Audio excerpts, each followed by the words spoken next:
സഹോദരിമാർ പലപ്പോഴും പറയുന്നൊരു കാര്യം, റമദാനായിട്ട് ഞങ്ങൾക്ക് കുറേ ഭക്ഷണം ഉണ്ടാക്കലും വീട് നന്നാക്കലും അലക്കലും അങ്ങനെ ഇബാദത്ത് പലപ്പോഴും ചെയ്യാൻ കഴിയുന്നില്ല എന്നാണ്. ഒരു കാര്യം നമ്മൾ മനസ്സിലാക്കേണ്ടത്, നിങ്ങൾ ചെയ്യുന്ന ഈ ഓരോ കാര്യങ്ങളും ഇബാദത്താണ്. അള്ളാഹിൻ്റെ ഹബീബായ സ്വല്ലല്ലാഹു അലൈഹി വസല്ലം ഞങ്ങൾക്ക് വൃത്തി വലിയ ഇഷ്ടമാണ്.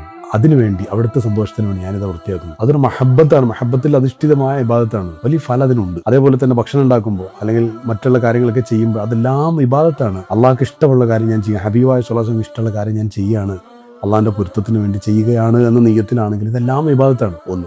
രണ്ടാമതൊരു കാര്യം, ഏത് ജോലി ചെയ്യുമ്പോഴും, ടോയ്ലറ്റിൻ്റെ ഉള്ളിലോ അല്ലെങ്കിൽ അങ്ങനെയുള്ള അല്ലാത്ത മറ്റൊരു ഏത് ജോലി നമ്മൾ ചെയ്യുമ്പോഴും നമ്മുടെ ഖൽബ് കൊണ്ട് സ്വലാത്തും ദിക്റും നമുക്ക് ചൊല്ലാം.